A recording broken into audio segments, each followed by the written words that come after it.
भ्रष्टाचाराच्या चौकशीसाठी आलेल्या चौकशी समितीसमोर गोंधळ.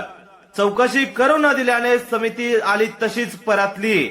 बीडच्या पाटोदा तालुक्यातील येवलवाडी सडक्याची येथील ग्रामस्थांनी 28 तक्रारी केल्यानंतर आणि पंचायत समितीवर मोर्चा काढल्यानंतर कथित करोडो रुपयांच्या भ्रष्टाचाराची चौकशी करण्यासाठी दुसऱ्यांदा चौकशी समिती गावात दाखल झाली होती. या दरम्यान ज्यांच्या विरोधात तक्रारी होत्या त्यांनी गोंधळ घालत चौकशी करू न दिल्याने चौकशी समिती आली तशीच परतली आहे.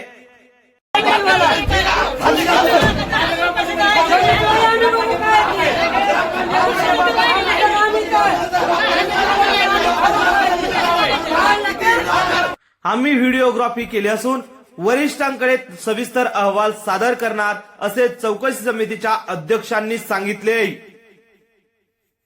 साठी आला होता, काय नेमकं घडलंय आता तुम्ही चौकशी न करताच इथून चाल? बरोबर. माझं नाव नितीन तिजोरे, मी विस्तार अधिकारी आहे आणि माननीय गट विकास अधिकारी यांच्या आदेशांवर आम्ही 14 जणांची टीम आम्ही चौकशीसाठी आलो होतो येवलवाडी इथे.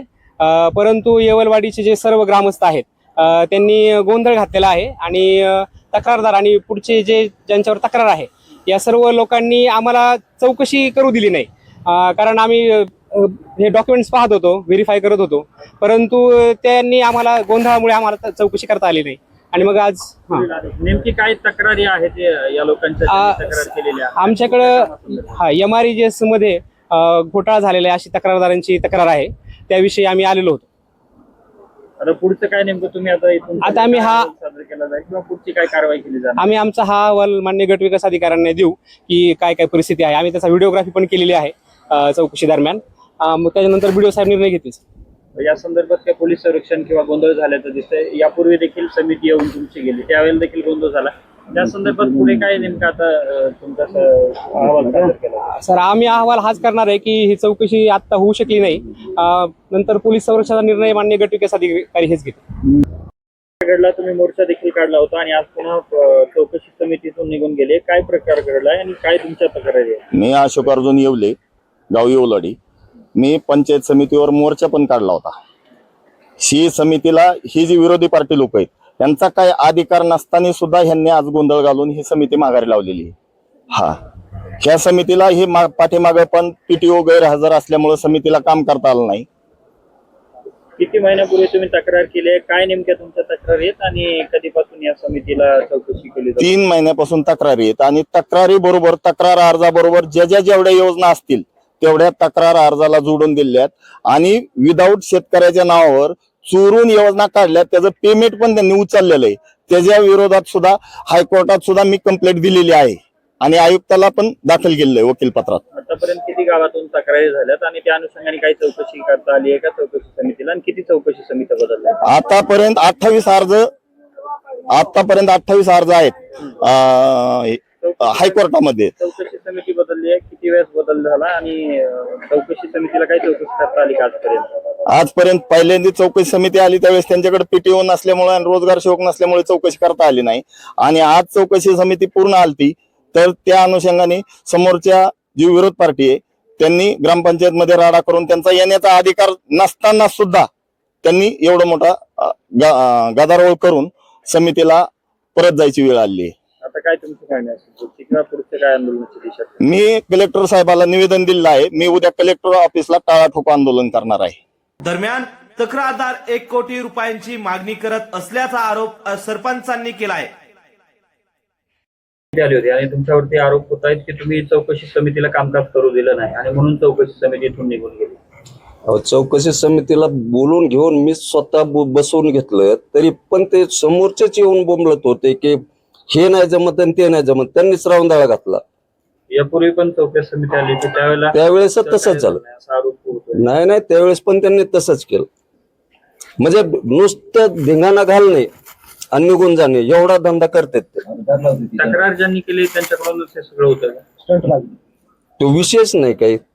एक तक्रारदार आणि दुसरे 4-5 जण येतात ते, त्यांची एक टोळी आहेत 5-7 जणांची. त्यांना ते काहीतरी पाहिजे. आता थोडस नाही त्यांना काहीतरी पाहिजे. म्हणजे काय पाहिजे? मी त्यांना म्हणलो तुम्हाला काय पाहिजे ते घ्या. विहीर देतो, रस्ता देतो, तुम्हाला काय घ्यायचे ते घ्या, पण त्यांना रोख पैसे पाहिजेत. रोख पैसे कोणी द्यायचे आणि कसे द्यायचे? काय नेमके काय त्यांचं म्हणणं आहे काय मागणी होते? डायरेक्ट 1 कोटी रुपये मागतात मला. आणि सुरेश अण्णाच्या समोर विषय झालेला आहे. 1 कोटी मागतात आमदार सुरेश अण्णा समोर. आता तुमची काय भूमिका असेल, कारण यामध्ये 2 वेळेला चौकशी समिती बदलल्या, चौकशी अजून सहकार्य होत नाही असं आरोप होता. 100% तक्रारी आहेत याबाबत. अजून सुद्धा चौकशी समितीला कधी पण सहकार्य करत, अजून आता सुद्धा करत, सकाळी करत, संध्याकाळी, म्हणजे उद्याच्याला म्हणलं तर चौकशी समितीला सहकार्य करण्याची तयारी आहे. चौकशी समिती आली होती आणि समर्थ लोकांनी तुमच्यावरती आरोप केला की चौकशी समिती निघून गेली कारण तुम्ही गोंधळ घातलाय. तो पहा, तुम्ही व्हिडिओ मध्ये पाहिलंय, गोंधळ घातलाय कोणी, रावंदाळा केला कोणी. आम्ही तर त्यांना रीतसर विचारलं होतं की तुम्ही MIS रिपोर्ट नुसार आमचे जे काम आहेत ते आम्हाला दाखवा, आम्ही तुमच्या फील्डवर येऊन काम दाखवतो म्हणलं. बाकी दुसरा काय विषय याच्यामध्ये झालेला नाही. चौकशी समितीने नेमकं तुमच्याकडे काय काय चौकशीला सुरुवात केली होती आणि यापूर्वी देखील सहकार्य झालं नसल्याचं प्रशासनाकडून सांगितलं जातं चौकशी? नाही, चौकशी समितीला आमचं सहकार्य 100%. पाठीमागे बी आम्ही सहकार्य केलंच आणि आताही केलं. पण ते समोरच्या पार्टीने जे गोंधळ घातला त्याला आता आम्ही काहीच करू शकत नाही ना. त्यांना ते करायचंच होतं, ऑलरेडी त्यांना गोंधळ घालायचाच होता त्यांचा ते आणि आमच्यावर आरोप करायचा होता. आणि दुसरी गोष्ट, त्यांचा सरळ सरळ म्हणजे विषय असा आहे की तक्रार महाग घेतो, आम्हाला 1 कोटी रुपये द्या, हा आरोप आहे. आता तुमच्यावरती जे आरोप होत आहेत की शेकडो विहिरी, मोठा मोर्चा पण पाठवतामध्ये निघाला, विहिरी, शेततळे या सर्व काही बोगस आहेत आणि बिलं उचलले गेले, एकाच आता 18 योजना, त्या बाबतीत काय तुम्ही? त्यामध्ये एकही त्यांचा आरोप मध्ये तथ्य नाही. आता तुम्हाला सांगतो, शेकडो विहिरी, ते त्यांनी 200 विहिरीचा आरोप केला, शेकडो नाही म्हणले ते. 200 विहिरी व 100 शेकडो गायगोटे म्हणले ते. आता तुम्ही रीतसर ग्रामपंचायत MIS रिपोर्टला चेक करा, याच्यात जर शेकडो गायगोटे आणि 200 विहिरी जर असतील आणि त्याची जर समजा अप्रतपर जर झाली असेल तर ती शासन कारवाई करणार ना. अहो, आमच्या ग्रामपंचायतला एवढ्या विहिरीच नाही का? 128 MIS रिपोर्ट जर आता बघितलं तर 128 काय 130 आहे. तुमचं नाव? हनुमान टेकाळे. आमदार सुरेश दस यांच्या उपस्थितीत गावाची बैठक झाली होती. तेथे सर्व गावकऱ्यांनी मंदिर बांधण्यासाठी 1 कोटी रुपये द्यावेत अशी मागणी केली होती. आपण मागणी केली नसल्याचे तक्रारदारांनी सांगितले, तर चौकशीला अडथळा होत असून आपण हायकोर्टात जाणार असल्याचेही देखील तक्रारदारांनी सांगितले.